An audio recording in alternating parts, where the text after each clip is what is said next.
कौसल्या सुप्रजा रामपूर्वा सन्ध्या प्रवर्तते उत्तिष्ठ नरशार्दूल कर्तव्यम् दैवमाह्निकम् कौसल्या सुप्रजा रामपूर्वा सन्ध्या प्रवर्तते उत्तिष्ठ नरशार्दूल कर्तव्यम् दैवमाह्निकम् उत्तिष्ठोत्तिष्ठ गोविन्द उत्तिष्ठ गरुडध्वज उत्तिष्ठ कमलाकान्ता त्रैलोक्यम् मङ्गलम् कुरु उत्तिष्ठोत्तिष्ठ गोविन्द उत्तिष्ठ गरुडध्वज उत्तिष्ठ कमलाकान्ता त्रैलोक्यम् मङ्गलम् कुरु मातः समस्त जगताम् मधुकैटभारेः वक्षो विहारिणि मनोहर दिव्यमूर्ते श्रीस्वामि निःश्रित जनप्रियदानशीले श्रीवेङ्कटेश दयिते तव सुप्रभातम् मातः समस्त जगताम् मधुकैटभारेः वक्षो विहारिणि मनोहर दिव्यमूर्ते श्रीस्वामि निःश्रित जनप्रियदानशीले श्रीवेङ्कटेश दयिते तव सुप्रभातम् तव सुप्रभातमरविन्दलोचने भवतु प्रसन्नमुख चन्द्रमण्डले विधिशङ्करेन्द्रवनिताभिरर्चिते वृषशैलनाथ दयिते दयानिधे अत्र्यादिसप्तऋषयः समुपास्य सन्ध्याम् आकाश सिन्धु कमलानि मनोहराणि आदाय पादयुगमर्चयितुम् प्रपन्नाः शेषाद्रिशेखर विभो तव सुप्रभातम् पञ्चाननाब्ज भव षण्मुख वासवाद्याः त्रैविक्रमादिचरितम् विबुधाः स्तुवन्ति भाषापतिः पठति वासरशुद्धिमारात् शेषाद्रिशेखर विभो तव सुप्रभातम् ईषत्प्रफुल्ल सरसीरुहनारिकेल पूगद्रुमादिषु मनोहर पालिकानाम् आवाति मन्दमनिलः सह दिव्यगन्धैः शेषाद्रिशेखर विभो तव सुप्रभातम् उन्मील्य नेत्रयुगमुत्तम पञ्जरस्थाः पात्रावशिष्ट कदलीफलपायसानि भुक्त्वा सलीलमथ केलिशुकाः पठन्ति शेषाद्रिशेखर विभो तव सुप्रभातम् तन्त्री प्रगर्ष मधुरस्वनया विपञ्च गायत्यनन्दचरितम् तव नारदोऽपि भाषा समग्रमसत्करचार रम्यम् शेषाद्रिशेखर विभो तव सुप्रभातम् भृङ्गावळी च मकरन्दरसानुविद्ध झङ्कार गीत निनदैः सह सेवनाय गिर्यात्युपान्त सरसी कमलोदरेभ्यः शेषाद्रिशेखर विभो तव सुप्रभातम् योषा गणेन वरदध्नि विमथ्यमाने घोषालयेषु दधिमन्थन तीव्र घोषाः रोषात् कलिम् विदधते ककुभश्च कुम्भाः शेषाद्रिशेखर विभो तव सुप्रभातम् पद्मेश मित्र शतपत्र गतालिवर्गाः हर्तुम् श्रियम् कुवलयस्य निजाङ्गलक्ष्म्या भेरी निनादमिव बिभ्रति तीव्रनादम् शेषाद्रिशेखर विभो तव सुप्रभातम् श्रीमन्नभीष्टवरदाखिल लोकबन्धो श्री श्रीनिवास जगदेक दयैक सिन्धो श्रीदेवता गृहभुजान्तर दिव्यमूर्ते श्रीवेङ्कटाचलपते तव सुप्रभातम् श्रीमन्नभीष्टवरदाखिल लोकबन्धो श्री श्रीनिवास जगदेक दयैक सिन्धो श्रीदेवता गृहभुजान्तर दिव्यमूर्ते श्रीवेङ्कटाचलपते तव सुप्रभातम् श्रीस्वामि पुष्करिणिकाप्लव निर्मलाङ्गाः श्रेयोर्धिनो हर विरिञ्च सनन्दनाद्याः द्वारे वसन्ति वरवेत्र हतोत्तमाङ्गाः श्रीवेङ्कटाचलपते तव सुप्रभातम् श्रीशेषशैल गरुडाचल वेङ्कटाद्रिनारायणाद्रिवृषभाद्रिवृषाद्रिमुख्याम् आख्याम् त्वदीय वसतेरनिशम् वदन्ति श्रीवेङ्कटाचलपते तव सुप्रभातम् सेवा परा शिव सुरेश कृशानुधर्म रक्षोऽम्बुनाथ पवमान धनाधिनाथ बद्धाञ्जलि प्रविलसन्निज शीर्षदेशाः श्रीवेङ्कटाचलपते तव सुप्रभातम् घाटीषु देवि खगराज मृगाधिराज नागाधिराज गजराज हयाधिराजाः स्वस्वाधिकार महिमाधिकमर्थयन्ते श्रीवेङ्कटाचलपते तव सुप्रभातम् सूर्येन्दुभौम बुधवाक्परि काव्यसौरि स्वर्भानुकेतु दिविषत्परिषत्प्रधानाः त्वद्दासदास चरमावधिदासदासाः श्रीवेङ्कटाचलपते तव सुप्रभातम् त्वत्पादधूलिभरितस्फुलितोत्तमाङ्गाः स्वर्गापवर्गनिरपेक्ष निजान्तरङ्गाः कल्पागमाकलनयाकुलताम् लभन्ते श्रीवेङ्कटाचलपते तव सुप्रभातम् त्वद्गोपुराग्रशिखराणि निरीक्षमाणाः स्वर्गापवर्गपदवीम् परमाम् श्रयन्तः मर्त्या मनुष्य भुवने मतिमाश्रयन्ते श्रीवेङ्कटाचलपते तव सुप्रभातम् श्रीभूमिनायक दयादिगुणामृताब्धे देवादिदेव जगदेक शरण्यमूर्ते श्रीमन्ननन्त गरुडादिभिरक्षिताघ्रे श्रीवेङ्कटाचलपते तव सुप्रभातम् श्रीपद्मनाभ पुरुषोत्तम वासुदेव वैकुण्ठ माधव जनार्दन चक्रपाणे श्रीवत्स चिह्न शरणागत पारिजात श्रीवेङ्कटाचलपते तव सुप्रभातम् कन्दर्पदर्पहर सुन्दर दिव्यमूर्ते कान्ताकुजाम्बुरुह कुड्मललोल दृष्टे कल्याण निर्मल गुणाकर दिव्य कीर्ते श्रीवेङ्कटाचलपते तव सुप्रभातम् मीनाकृते कमठकोल नृसिंहवर्णिम् स्वामीन् परश्वत तपोधन रामचन्द्र शेषांश रामय दुनन्दन कल्किरूप श्रीवेङ्कटाचलपते तव सुप्रभातम् येलालवङ्ग घनसार सुगन्धितीर्थम् दिव्यम् वियत्सरिति हेम घटेषु पूर्णम् धृत्वाद्य वैदिक शिखामणयः प्रहृष्टाः तिष्ठन्ति वेङ्कटपते तव सुप्रभातम्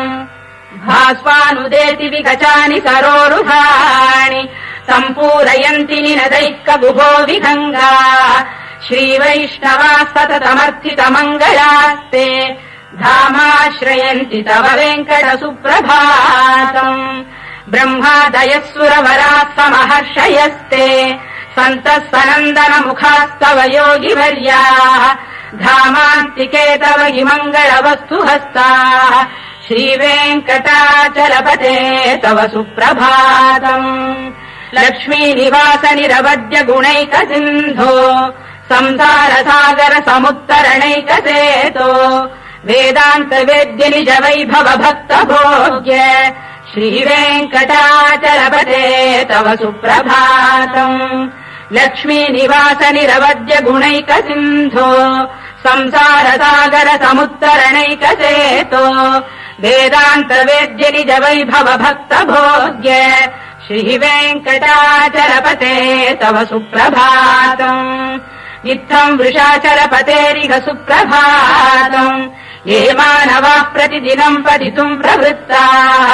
तेषाम् प्रभात समये स्मृतिरङ्गभाजाम् प्रज्ञाम् परार्थसुलभाम् परमाम् प्रसूते इत्थम् वृषाचलपतेरिह सुप्रभातम् ये मानवाः प्रतिदिनम् पठितुम् प्रवृत्ताः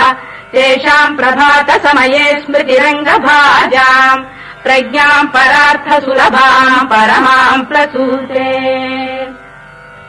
कमलाकुचूचुक कुङ्कुमतोन्नियतारुणितातुलनीलतनो कमलायतलोचन लोकपते विजयी भव वेङ्कटशैलपते कमलाकुचूचुक कुङ्कुमतोन्नियतारुणितातुलनीलतनो कमलायतलोचन लोकपते विजयी भव वेङ्कटशैलपते चतुर्मुख षण्मुख पञ्चमुख प्रमुखाखिल दैवतमौलिमणे शरणागत वत्सल सारनिधे परिपालय माम् वृषशैलपते अतिवेलतया तव दुर्विषहैरनुवेलकृतैरपराधशतैः भरितम् त्वरितम् वृषशैलपते परया कृपया परिपाहि हरे अभिवेङ्कटशैलमुदारमतेर्जनदाभिमताधिकदानरतात्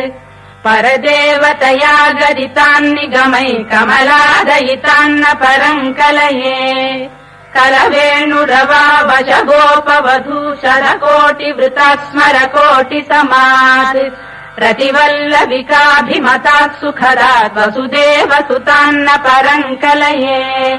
अभिराम गुणाकर दाशरथे जगदेकधनुर्धर धीरमते रघुनायक राम रमेश विभो वरदो भवदेव दया जलधे अवनीतनया कमनीय करम् रजनीकर चारुमुखाम्बुरुहम् रजनीचर राजतमो मिहिरम् महनीयमहम् रघुराममये सुमुखम् सुहृदम् सुलभम् सुखदम् स्वनुजम् च सुखायममोघशरम् अपहाय रघुद्वहमन्यमहम् न कथञ्चन कञ्चन जातु भजे विना वेङ्कटेशम् ननाथो ननाथ सदा वेङ्कटेशम् स्मरामि स्मरामि हरे वेङ्कटेश प्रसीद प्रसीद प्रियम् वेङ्कटेश प्रयच्छ प्रयच्छ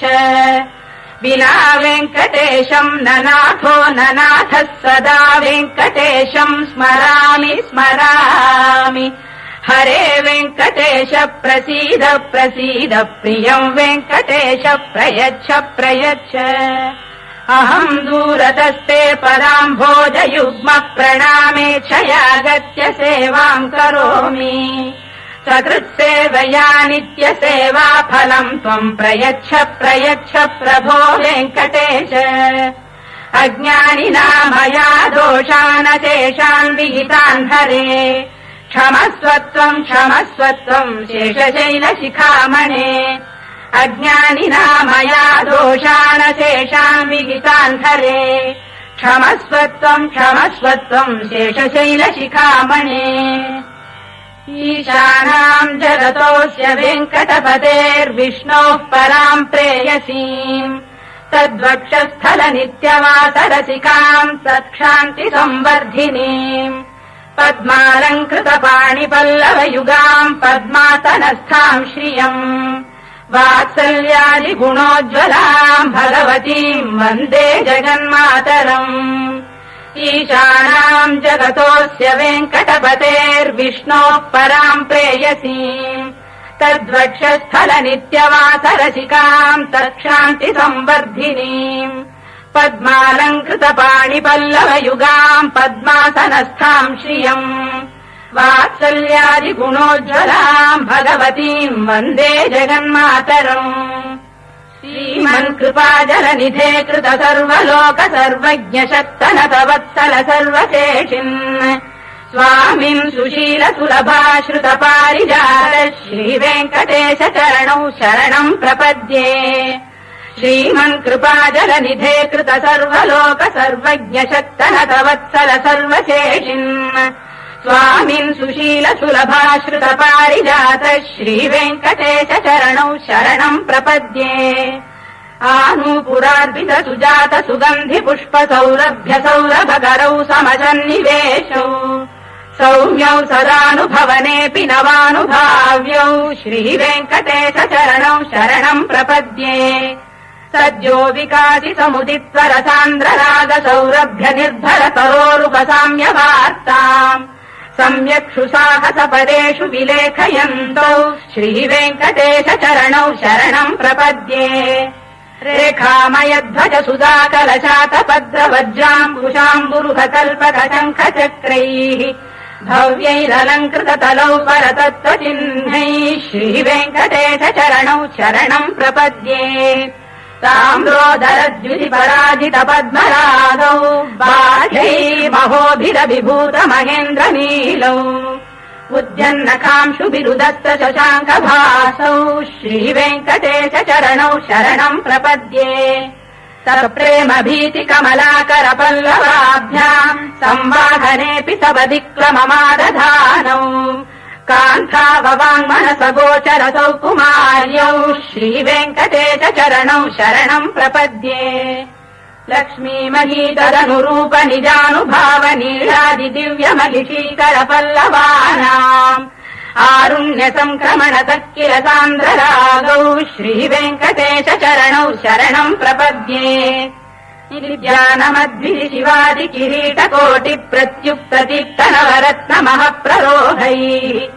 नीराजनाविधिमुदारमुपादधानौ श्रीवेङ्कटेश चरणौ शरणम् प्रपद्ये विष्णौ पदे परम इत्युदित प्रशंसौ यौ मध्व उत्सहिति भोग्यतयाप्युपातौ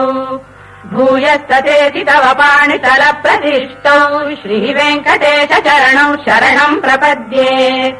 पार्थाय तत्सदृश सारथिना त्वयैव यौ दर्शितौ सचरणौ शरणम् व्रजेति भूयोऽपि मह्यमिघतौ करदर्शितौ ते श्रीवेङ्कटेश चरणौ शरणम् प्रपद्ये मन्मूर्धिकार्यपणे विकटाटवीषु श्रीवेङ्कटाद्रिशिखरे शिरसि श्रुतीनाम्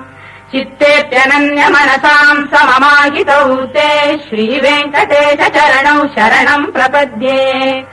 अम्लानदृश्यरवनीतरकीर्ण पुष्पौ श्रीवेङ्कटाद्रिशिखराभरणायमानौ आनन्दिताखिल मनोनयनौ तवैतौ श्रीवेङ्कटेश चरणौ शरणम् प्रपद्ये प्राय प्रपन्न जनता प्रथमावगाह्यौ मातुस्तनाविव शिशोरमृतायमानौ प्राप्तौ परस्पर तुलामतुलान्तरौ ते श्रीवेङ्कटेश चरणौ शरणम् प्रपद्ये सत्त्वोत्तरै सतत सेव्य पदाम्बुजेन संसारतारकदयार्द्रदृगञ्चलेन सौम्योपयन्तु मुनिनामदर्शितौ ते श्रीवेङ्कटेश चरणौ शरणम् प्रपद्ये सत्त्वोत्तरै सतत सेव्य पदाम्बुजेन संसारतारकदयार्द्रदृगञ्चलेन सौम्योपयन्तु मुनिनामदर्शितौ ते श्रीवेङ्कटेश चरणौ शरणम् प्रपद्ये श्रीश्रिया घटिकया त्वदुपाय भावे प्राप्ये त्वयि स्वयमुपेय दया स्फुरन्त्या नित्याश्रिताय निरवद्य गुणाय तुभ्यम् श्याम् किङ्करो वृषगिरीश न जातु मह्यम् श्रीश्रिया घटिकया त्वदुपाय भावे प्राप्ये त्वयि स्वयमुपेय दया स्फुरन्त्या नित्याश्रिताय निरवद्य गुणाय तुभ्यम् श्याम् किङ्करो वृषगिरीश न जातु मह्यम् श्रियकान्ताय कल्याण निधये निधयेऽर्थिनाम् श्रीवेङ्कटनिवासाय श्रीनिवासाय मङ्गलम् श्रियकान्ताय कल्याण निधये निधयेऽर्थिनाम् श्रीवेङ्कटनिवासाय श्रीनिवासाय मङ्गलम् लक्ष्मी सविभ्रमालोक शुभ्रू विभ्रम चक्षुषे चक्षुषे सर्वलोकानाम् वेङ्कटेशाय मङ्गलम् श्रीवेङ्कटाद्रिशिङ्गाग्रमङ्गलाभरणाङ्गये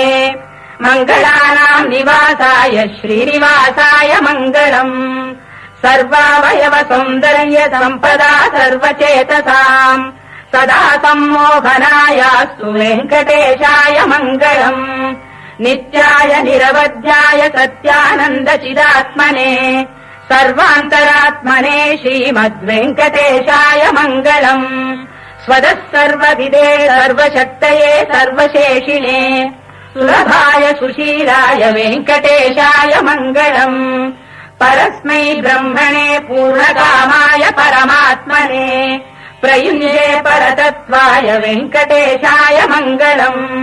आकालतत्त्वमश्रान्तमात्मनामनुपश्यताम् अतृप्यमृतरूपाय वेङ्कटेशाय मङ्गलम् प्रायः स्वचरणौ पुंसाम् शरण्यत्वेन पाणिना कृपयादिशते श्रीमद्वेङ्कटेशाय मङ्गलम् दयामृततरङ्गिण्यास्तरङ्गैरिव शीतलैः अपाङ्गैः सिञ्चते विश्वम् वेङ्कटेशाय मङ्गलम् श्रद्भूषाम्बरहेतीनाम् सुषमावसमूर्तये सर्वार्तिशमनायास्तु वेङ्कटेशाय मङ्गलम् श्रीवैकुण्ठविरक्ताय स्वामि पुष्करिणीतटे रमया रममाणाय वेङ्कटेशाय मङ्गलम् श्रीवैकुण्ठविरक्ताय स्वामि पुष्करिणीतटे रमया रममाणाय वेङ्कटेशाय मङ्गलम् श्रीमत्सुन्दरजामातृमुनिमानसवासिने सर्वलोकनिवासाय श्रीनिवासाय मङ्गलम् मङ्गलाशासनपरैर्मदाचार्य पुरोगमैः सर्वैश्च पूर्वैराचार्यैः सत्कृतायास्तु मङ्गलम्।